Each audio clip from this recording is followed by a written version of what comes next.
اللہ الرحمن الرحیم۔ السلام علیکم دوستو۔ دوران سفر امام احمد بن حنبل رحمت اللہ علیہ کا گزر جب ایک بستی سے ہوا تو شام کے سائے گہرے ہو رہے تھے اور ایک رات کی سیاہی دن کے اجالے کو بس نگلنے ہی والی تھی۔ امام صاحب نے سفر جاری رکھنے کا ارادہ ترک کرتے ہوئے وہی رات بسر کرنے کا فیصلہ کیا۔ بستی کی چھوٹی سی کچی مسجد میں جا کر پہلے مغرب اور عشاء کی نمازیں ادا کی اور پھر تھوڑی دیر آرام کرنے کے لیے چٹائی پر لیٹ گئے۔ ابھی جاگ ہی رہے تھے کہ بستی کے پہرے دار نے بیرونی دروازے سے جھانک کر دیکھا اور امام صاحب کو صحن میں لیٹا ہوا دیکھ کر اندر آ گیا۔ اس نے امام صاحب سے اپنے مخصوص اکھڑے ہوئے لہجے میں کہا، یہ سونے کی نہیں، نماز پڑھنے کی جگہ ہے، لہذا آپ رحمت اللہ علیہ نے اگر نماز پڑھ لی ہے تو یہاں سے تشریف لے جائیں۔ امام صاحب نے اسے سمجھانے کی کوشش کی کہ وہ ایک مسافر ہیں، رات ہو جانے کے باعث انہیں مجبوراً رکنا پڑا ہے، بستی میں ان کا کوئی جاننے والا بھی نہیں، لہٰذا وہ مہربانی کر کے انہیں مسجد میں رات گزار لینے دیں، صبح نماز فجر ادا کرتے ہی وہ اپنے سفر پر روانہ ہو جائیں گے۔ لیکن پہرے دار پر ان کی باتوں کا کوئی اثر نہیں ہوا، وہ مسلسل امام صاحب کو پریشان کرتا رہا۔ اس نے ایک ہی رٹ لگا رکھی تھی کہ یہ سونے کی جگہ نہیں ہے۔ جواب جہلا باشد خاموشی کے مستحق امام صاحب نے اس کے ساتھ بحث کرنا فضول جانا، بدستور لیتے رہے اور خاموشی اختیار کر کے آنکھیں موند لی۔ ان کا خیال تھا پہرے دار تھک ہار کر چلا جائے گا، لیکن اس کمبخت نے جب دیکھا کہ امام صاحب اس کی کسی بات کا جواب نہیں دے رہے تو ہاتھا پائی پر اتر آیا، استغفر اللہ، اور جھپٹ کر امام صاحب کی ٹانگ پکڑ لی۔ اس نے انہیں گھسیٹنا شروع کر دیا اور کھینچتا ہوا مسجد سے باہر لے گیا۔ وہاں ایک کھلے میدان میں پہنچ کر اس نے امام صاحب کی ٹانگ چھوڑی اور بولا، اب یہاں پر سوتے رہیے، آپ کا کوئی نہیں جگائے گا۔ وہ بھی جانے کے لیے پوری طرح مڑا بھی نہ تھا کہ سامنے گلی سے ایک ہاتھ میں لالٹین اور دوسرے ہاتھ میں تسبیح لیے آتے ہوئے ایک بزرگ نے اسے امام صاحب کے ساتھ بدتمیزی کرتے ہوئے دیکھ لیا۔ تیز تیز قدم اٹھاتے ہوئے وہاں پہنچے، پہرے دار کو سرزش کی اور کہا، کسی مسافر کے ساتھ پیش آنے کا یہ کون سا طریقہ ہے؟ پھر امام صاحب سے پہرے دار کے نامناسب رویے پر معذرت کی اور انہیں بطور مہمان ٹھہرانے کے لیے اپنے گھر لے گئے۔ انہوں نے امام صاحب کے لیے کھانا بنوایا، آرام دہ بستر لگوایا، پانی لا کر منہ ہاتھ دھلوایا اور صبح ان کے وضو کے لیے لوٹا بھر کر رکھا۔ غرض ان بزرگ نے امام صاحب کی حد المقدر خدمت اور خاطر تواضع کی۔ وہ بار بار امام صاحب کو اپنی بستی میں ہونے والی زحمت پر معذرت اور اظہار شرمندگی کرتے رہے۔ پھر مہمان کو آرام کرنے کا کہہ کر جب وہ بزرگ جانے لگے تو امام صاحب نے جو اپنے میزبان کی شرافت اور حسن سلوک سے بے حد متاثر ہوئے تھے، انہیں ذرا ٹھہرے کہہ کر روکا اور فرمایا، اگر وہ برا نہ مانے تو وہ ان سے کچھ معلوم کرنا چاہتے ہیں۔ اجازت پا کر امام صاحب نے پوچھا، یہ آپ ہر وقت کس کی تسبیح کرتے ہیں؟ بزرگ نے جواب دیا، استغفر اللہ کی۔ امام صاحب نے پھر دریافت کیا، کب سے پڑھ رہے ہیں؟ وہ بولے، میں نے کبھی شمار تو نہیں کیا، البتہ ایک مدت گزر چکی ہے اور میں جوانی سے بڑھاپے کی حدود میں داخل ہو گیا ہوں، کچھ حاصل بھی ہوا؟ یہ امام صاحب کا اگلا سوال تھا۔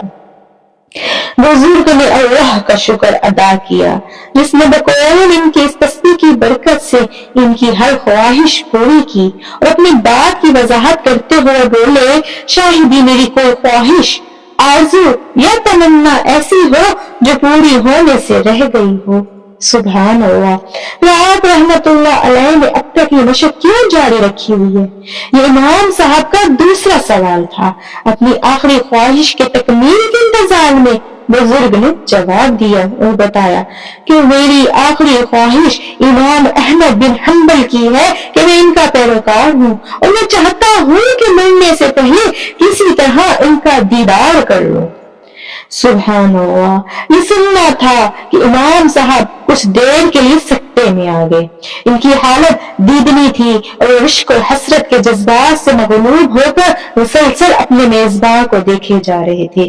پھر جب اس کیفیت سے نکلے تو اٹھ کر ان سے بغیر ہو گئے، رنگی ہوئی آواز میں بولے تو پھر لو خون جی بھر کر دیکھ لو، میں ہی احمد بن حنبل ہوں۔ سبحان اللہ، جسے آپ کی خواہش پورا کرنے کی خاطر ٹانگ سے پکڑوا کر اور گھسیٹ کر یہاں لایا گیا ہے۔ امام احمد بن حنبل رحمۃ اللہ علیہ ربیع اول 164 ہجری میں پیدا ہوئے۔ عبداللہ جو ان کے بیٹے ہیں وہ کہتے ہیں کہ میں نے اپنے والد سے سنا، آپ رحمت اللہ علیہ فرمایا کرتے تھے میں 164 ہجری کے ربیع اول میں پیدا ہوا ہوں۔ آپ اجمی نہ تھے بلکہ خالص عربی تھے۔ سبحان اللہ، ماں باپ دونوں کی طرف سے شیبانی تھے۔ شیبان بھی عدنانی قبیلہ ہے جو ترا ابن معد بن عدنان کے واسطے سے حضور نبی کریم صلی اللہ علیہ وآلہ وسلم سے مل جاتا ہے۔ یہ قبیلہ بہادری، شجاعت، حمایت، غیرت کے اعتبار سے بہت ممتاز رہا ہے۔ امام احمد بن حنبل رحمت اللہ علیہ کی رگوں میں بہادر باپ کا خون جوش مار رہا تھا۔ عزت نفس، عزم، ارادہ، صبر و تحمل اور مصائب کی برداشت کی عادت اپنے خاندان سے وراثت میں پائی تھی۔ ایمان راسخ دل میں موجے مار رہا تھا۔ جب بھی آفت و ابتلا سے دوچار ہوتے اس وقت یہ خصوصیات اور بھی نمایاں ہو جاتی اور ایک نکھار سا پیدا ہو جایا کرتا تھا۔ سبحان اللہ، پھر اللہ تبارک و تعالیٰ نے ایسے اسباب بھی پیدا کر دیے تھے کہ ان کی نور سے خسائل کا نشو و نما ہوتا رہا۔ آپ رحمت اللہ علیہ کے ابتدائی حالات سے اندازہ ہوتا ہے آپ رحمت اللہ علیہ نے اوائل عمر ہی میں محسوس کر لیا تھا کہ وہ تنہا ہے، چونکہ بچپن میں باپ کا سایہ سر سے اٹھ گیا اور ماں کی گود سے بھی محروم ہو گئے۔ باپ کے انتقال کے وقت آپ بالکل چھوٹے سے تھے اور کہا کرتے تھے میں نے اپنے باپ کو دیکھا نہ دادا کو، بلکہ مشہور تو یہ ہے والد کی وفات آپ رحمت اللہ علیہ کی ولادت کے بعد ہی ہو گئی تھی۔ آپ رحمت اللہ علیہ کے والد کی عمر اس وقت 30 سال کی ہوگی۔ ظاہر ہے اس وقت آپ رحمت اللہ علیہ چھوٹے سے ہوں گے، نہ کسی چیز کا احساس تھا نہ شعور۔ باپ کے بعد ماں نے بڑے پیار سے پالا اور پرورش شروع کر دی۔ باپ کا ترکہ بھی کچھ زیادہ نہ تھا، بغداد میں ایک گھر اور صرف اتنی زمین جہاں سے تھوڑی بہت آمدنی مل جاتی تھی۔ امام موصوف کو اللہ تعالیٰ نے یہ 5 خصوصیات ایسی عطا فرمائی تھی جنہوں نے ان کی شخصیت اور سیرت کی تعمیر میں بڑی مدد دی۔ نمبر 1، حسب نفس کی بلندیاں۔ نمبر 2، یتیمی، جس کا یہ نتیجہ تھا کہ اعتماد نفس پیدا ہو گیا اور بچپن ہی سے اپنے اوپر بھروسے کے عادی بن گئے۔ نمبر 3، فخر و افلاس، مگر ایسا فخر و افلاس جس نے آپ رحمت اللہ علیہ کو اگرچہ عیش و تنم سے تو لذت اندوز نہیں کیا لیکن لذت نفس بھی قریب بھٹکنے نہ دی۔ سبحان اللہ۔ اور نمبر 4، قناعت، جس کے سبب علم و فکر و نظر پیدا ہو گیا۔ سبحان اللہ۔ نمبر 5، تقوی، جس کے سبب اللہ تعالیٰ کے علاوہ کسی اور کی قوت کے سامنے آپ رحمت اللہ علیہ نے سر نہ جھکایا۔ ان نعمتوں کے علاوہ اللہ تعالیٰ نے ایسی عقل سلیم اور فکر بلندی بھی عطا فرما دی جس کے ذریعے آپ رحمت اللہ علیہ نے حقیقت شناسی اختیار کر لی۔ ذاتی صفات میں آپ امام شافعی رحمت اللہ علیہ کے مشابہ تھے۔ اس مسئلے میں آپ رحمت اللہ علیہ کی مثال امام شافعی رحمت اللہ علیہ سے ملتی جلتی نظر آتی ہے۔ اعلیٰ نسبی، یتیمی، فقر، مخلوق الحال، ہمت عالی، نفس، خود شناسی اور ذہن وغیرہ سب صفات دونوں استاد اور شاگرد میں قدر مشترک تھی، اس لیے کہ دونوں ہی کو ان ماؤں نے اپنے حسن تربیت کے ذریعے پہچانا اور اصل بلندی و رفت کی صلاحیتیں پیدا کی۔ سبحان اللہ۔ امام احمد بن حنبل رحمت اللہ علیہ کے درس میں چند خصوصیات ایسی تھیں جو عوام کے دلوں پر بڑی اثر انداز ہوتی تھیں، اور یہ ہے اول تو آپ رحمت اللہ علیہ کی مجلس درس کی خصوصیت یہ تھی، مجلس میں تواضع و اطمینان نفس کے ساتھ وقار اور سکون کی سی کیفیت طاری رہتی تھی۔ سبحان اللہ، وقار و سکون کی کیفیت صرف آپ کی علمی مجلس ہی پر منحصر نہ تھی، بلکہ آپ کی ہر مجلس خواہ نجی ہو یا علمی ایسی کیفیت کی حامل ہوا کرتی تھی۔ نہ آپ رحمت اللہ علیہ مذاق کے عادی تھے، نہ لہو و لعب کی باتیں پسند فرماتے تھے۔ جو لوگ آپ رحمت اللہ علیہ کی خدمت میں اکثر آیا کرتے تھے وہ اس عمل سے بخوفی واقف تھے، چنانچہ آپ رحمت اللہ علیہ کی موجودگی میں ہنسی و دل لگی کی باتیں بالکل نہ کرتے۔ امام احمد کی شیخ اور استاذہ کو بھی آپ رحمت اللہ علیہ کی اس عادت سے واقفیت تھی اور سب اس کا لحاظ رکھتے تھے۔ سبحان اللہ، چنانچہ بزرگ بھی آپ رحمت اللہ علیہ کی موجودگی میں مزاح کی باتوں سے اجتناب کرتے۔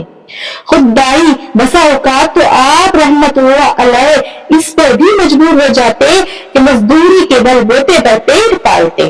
سبحان اللہ، جب جیب خالی ہوتی تو اس وقت یہ عمل آپ رحمت اللہ علیہ پر گرا گزرتا کہ کسی کا عطیہ قبول کر لے، اور آپ رحمت اللہ علیہ اپنے جسم کو تکلیف پہنچانا گوارا کر لیا کرتے تھے، لیکن اپنے ضمیر کو مجروح نہ ہونے دیتے، زندگی بھر اسی طرح دن گزارے۔ آپ رحمت اللہ علیہ نے ہمیشہ اپنا ضمیر آزاد رکھا، خواہ جسمانی تکلیف برداشت کرنا پڑے۔ اس ماحول میں امام صاحب زندگی گزارتے تھے، زندگی کی سختیاں برداشت کرتے، عسرت و تنگ دستی کا مقابلہ کرتے، مگر عطیات اور تحفظات قبول نہ کرتے۔ کسب حلال کا آپ رحمت اللہ علیہ ہر لمحہ اور قدم قدم پر خیال رکھتے تھے۔ جو مال ان کے پاس آ رہا ہے اس میں ذرہ برابر بھی حرام ہونے کا تصور پیدا نہ ہو سکے۔ سبحان اللہ، اگر ذرا سا شبہ بھی ہو جاتا تو فوراً واپس کر دیتے، خواہ اس کی واپسی کے بعد کتنا ہی تنگ دستی اور عسرت سے دو چار کیوں نہ ہونا پڑے، لہذا حرام کے مقابلے میں تکالیف کو ترجیح دیتے۔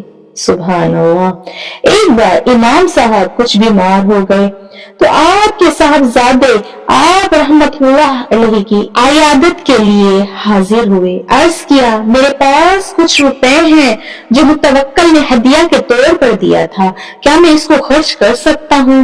آپ رحمت اللہ علیہ نے فرمایا، ہاں کر سکتے ہو۔ بیٹے نے عرض کیا، اگر ایسی کوئی رقم آپ رحمت اللہ علیہ کے پاس ہوتی تو آپ بھی اس کو اپنے تصرف میں لے آتے۔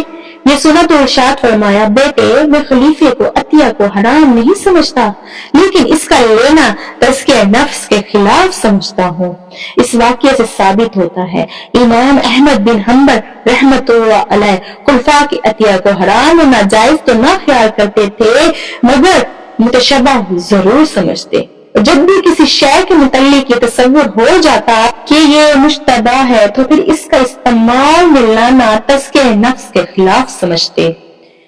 امام احمد بن حنبل رحمت اللہ میں چوتھی اور نابل امتیاز خصوصیت یہ تھی کہ آپ طلب حقائق میں انتہائی اخلاص سے کام لیتے تھے، اور اس خصوصیات کے سبب آپ رحمت اللہ علیہ اپنے دوسرے معاصرین کے مقابلے میں ممتاز نظر آتے تھے۔